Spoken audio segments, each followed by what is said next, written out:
Hi Leute, herzlich willkommen auf dem Kanal. Ich hoffe, es geht euch gut. Heute soll es mal wieder um den Traxxas Summit gehen. Bei der letzten Ausfahrt hatte ich ja festgestellt, dass er arg am Quietschen ist. Ich habe auch ich habe eine Idee, woher das Quietschen kommen kann. Das hat mehrere Faktoren. Achsschenkel mal wieder ein bisschen sauber machen, die Rod-Ends reinigen. Das kann einen großen Einfluss darauf haben. Heute möchte ich in diesem Tutorial einfach mal darauf eingehen, wie die Reinigung, sag ich mal, dieser Achsschenkel und Rod-Ends entsprechend abläuft. Und wird das ganz gerne mal in diesem Schraubervideo halt, wie gesagt, darstellen. Ich würde dann mal anfangen, die Kamera ein bisschen in Position bringen, damit ihr auch ein bisschen was sehen könnt. Und ja, würde dann mal loslegen. So, ich hoffe, ihr könnt alles sehen. Zuallererst würde ich mich jetzt mal um das Vorderrad kümmern.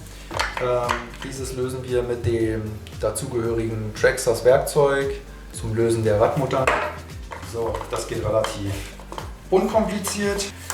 So, nach dem Lösen werde ich das Rad im Prinzip unter das Auto legen, damit ich entsprechend den Abstand zum Boden gewinne. Diesen Achsschenkel, den müssen wir lösen und des Weiteren hier die Rod-Ends so leicht, sag ich mal, befetten oder anfetten. Ich nehme dazu ganz gerne dieses Zeug hier. Das ist so ein Pflegespray, eigentlich für so Schlösser gedacht. Ich finde, das ist ganz gut und bisher ganz gute Erfahrungen eigentlich damit gemacht.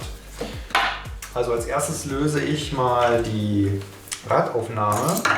Geht auch relativ problemlos. So, Stift raus, Aufnahme ab. Das war's. Alles beiseite gepackt. So, dann gibt es hier in den Achsschenkeln noch so Aufnahmen oder besser gesagt Einstellmöglichkeiten für die Kugelaufnahmen an den Achsschenkeln. Sprich, die enden an den Querlenkern und gehen dann in diesen Achsschenkel über. Und da sitzen Buchsen und die werden entsprechend festgedreht. Darüber kann man dann auch so ein bisschen das Spiel der Räder steuern. Macht man zu wenig oder macht man zu viel Spiel, werden die Räder zu locker. Macht man zu wenig, ist es nicht so gut fürs Servo, weil dann halt zu viel Reibung entsteht. Kann man vielleicht ganz gut sehen. Die Kugel, die sitzt in dieser Aufnahme und wenn man die zu fest schraubt, dann kann es halt zu Problemen führen. Genau, diese löse ich jetzt oben sowie unten. So. Achso, dafür gibt es halt eben auch noch einen speziellen Schlüssel von Traxxas. Hier sind so spezielle Aufnahmepunkte, die man an diesem Teil auch wieder findet. Ich weiß nicht, ob man es jetzt hier so gut sehen kann. Dafür eben dieser Schlüssel mit dieser Aufnahme. So, die haben wir ab. Nachfolgend löse ich dann die Kugelaufnahmen, die an den Querlenkern sitzen, entsprechend, und schraube diese ab. Damit löse ich dann den kompletten Achsschenkel. So, Aufnahme Nummer 1. Ich hoffe, man sieht es ganz gut. Das ist dieses kugelartige Gebilde hier. Da sitzt im Prinzip dann dieses Teil drauf und je nachdem, wie fest man schraubt, desto weniger Spiel ist halt vorhanden, desto weniger Reibung oder desto mehr Reibung kann halt eben auch entstehen. So, den unteren lösen wir jetzt auch nochmal. Geht relativ zügig und relativ einfach mit dem richtigen Werkzeug. So, willst du nicht? Doch, jetzt. Okay. So, da sieht man schon die Antriebswelle vom Differential zum Achsschenkel löst sich dann entsprechend. Hier ist so eine Aufnahme drin, die ist flexibel in alle Richtungen. Hier sollte man auf jeden Fall auch ein bisschen Schmiere reinpacken, so ein bisschen, also nicht übertreiben. Mit dem Lappen so halbwegs wieder alles so an den was an Rückständen übrig bleibt, halt wegwischen, sodass sich das Teil halt einfach frei bewegen kann, locker und easy. Genau, das ist der eine Punkt. Dann, wie gesagt, gibt es halt eben hier diese Aufnahmepunkte, die halt auch beweglich sind. Die sitzen halt auch auf so Kugeln. Und da würde ich ebenfalls so ein bisschen was reingeben, mit dem Lappen drüber wischen und gut ist. Dann zu guter Letzt gibt es hier noch eine Aufnahme am Achsschenkel, auch nochmal so ein Rod End. Das wird entsprechend gelöst mit den kleineren Torx. So, okay. Letztendlich haben wir hier den Achsschenkel. Wie man sieht, hier außen ist ein Kugellager und hier drin sitzt auch nochmal ein Kugellager. Diese Kugellager würde ich, wenn ich das Teil schon mal ausgebaut habe, würde ich die Kugellager auch nochmal rausholen und auch entsprechend reinigen. Wie ich die Kugellager entsprechend reinige, dazu kann ich dann separat nochmal ein kleines Tutorial reinsetzen in diesem Video. Das mache ich dann anschließend. Hier haben wir einfach mal das größere innenliegende Kugellager und dann haben wir hier noch das etwas kleinere außenliegende Kugellager. Genau. So, dann was ich gemacht habe, ich habe diesen kompletten Achsschenkel gereinigt. Schön sauber gemacht. Wie gesagt, mir dann auch nochmal die Kugellager angeschaut, entsprechend geguckt, dass diese auch sauber sind. Und ja, anschließend wird dann alles in umgekehrter Reihenfolge wieder zusammengebaut. Sprich, den Achsschenkel jetzt an diesem Rod End wieder befestigen. Die Schraube wieder rein. So. Dann von der Antriebswelle die Aufnahme. Die geht jetzt im Prinzip durch diese Kugellager wieder durch, sodass dann später die Radaufnahme dort entsprechend befestigt werden kann. Geht auch recht einfach. In dem Fall werde ich jetzt aber erstmal die Querlenker entsprechend wieder befestigen. So. Dazu nehme ich in umgekehrter Reihenfolge halt die Kugelelemente und schraube diese wieder rein. Worauf man hierbei achten sollte, ist, es gibt ein Gewinde und man sollte diese Schraube so weit reinschrauben, bis dieses Gewinde nicht mehr zu sehen ist. Und ich würde es nicht weiter reinschrauben, weil ansonsten etwas an der Spur verstellt wird des Autos. Also so weit reinschrauben, bis das Gewinde gerade so zu sehen ist, besser gesagt nicht zu sehen ist. Und dann sollte das passen. Genau dasselbe mache ich jetzt auch mit dem unteren Teil. So weit hineinschrauben, bis das Gewinde gerade so nicht mehr zu sehen ist. Perfekt. So, und jetzt kommen diese Aufnahmen wieder ins Spiel, die ich vorhin erwähnt hatte. Diese nehme ich jetzt und schraube sie so weit rein, bis ich einen Widerstand spüre. So, drehe. So, jetzt spüre ich halt eben, okay, ich kann nicht mehr wirklich weiter schrauben. In dem Fall mache ich jetzt eine Viertel bis halbe Umdrehung wieder zurück und habe dann entsprechend so ein bisschen Spiel drin. Aber das ist genau richtig so, damit, sag ich mal, die Lenkung gut arbeiten kann und dem Servo nichts passieren kann, zwecks Überbelastung oder sonstiges. Genau das mache ich jetzt unten auch. Jetzt habe ich den Widerstand, jetzt gehe ich etwas zurück, habe jetzt ein klein wenig Spiel drin und das war es in dem Fall.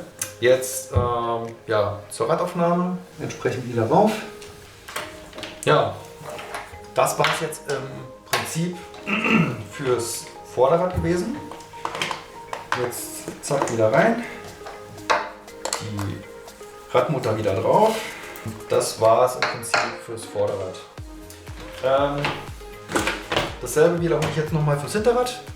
Der entscheidende Unterschied hier ist, ich habe hier keine Lenkung verbaut. Also sprich, hier bewegt sich nichts nach rechts, nach links. Hier könnte man jetzt kein Servo, sag ich mal, in Mitleidenschaft ziehen.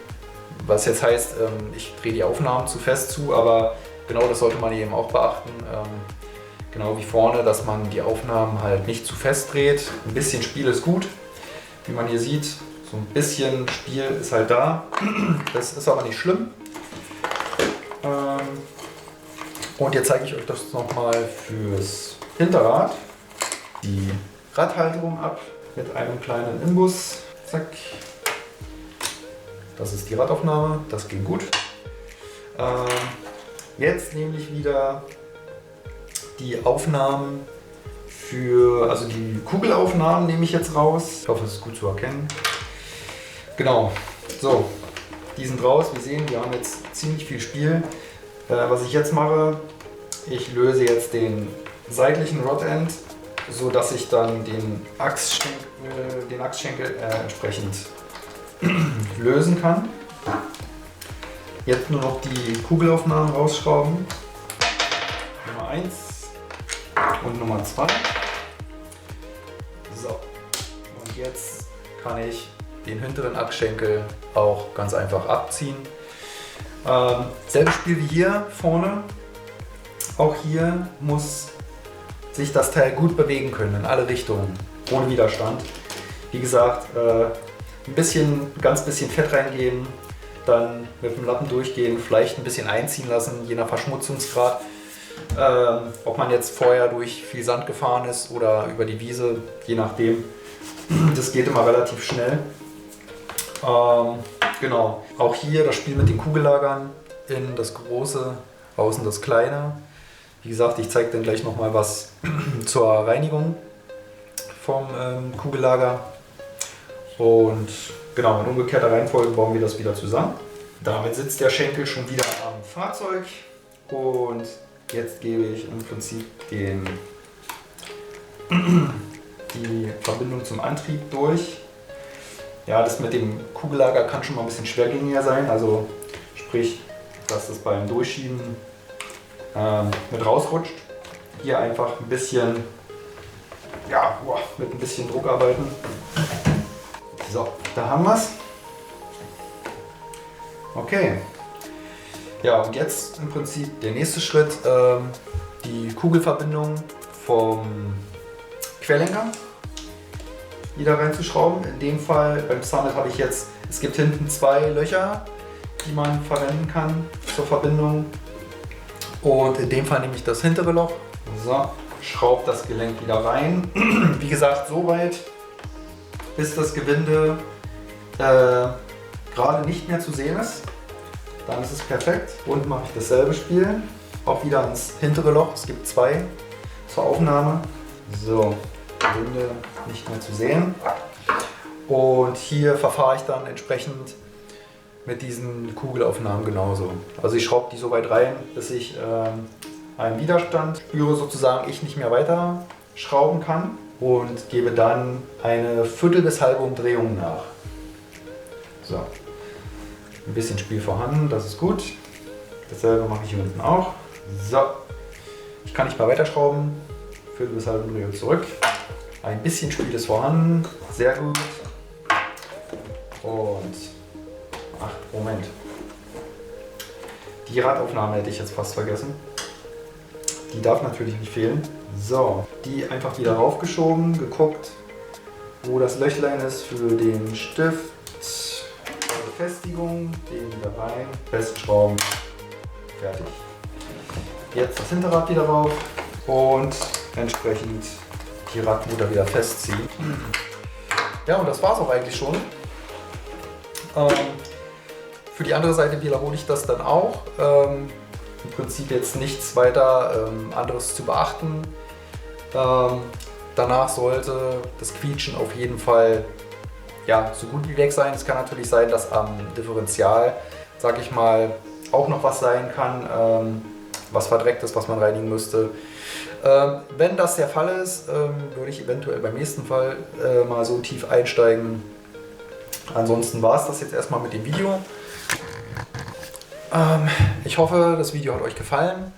Wenn es euch geholfen hat und ich gerne weitere solche Videos machen soll, dann ja, lasst einen Daumen hoch da. Ich freue mich auch über Kommentare. Ich bin für alle Hilfe offen, die es so gibt. Ja, Ansonsten schaltet wieder ein, lasst es euch gut gehen und bleibt gesund. Bis dann. Ciao, ciao.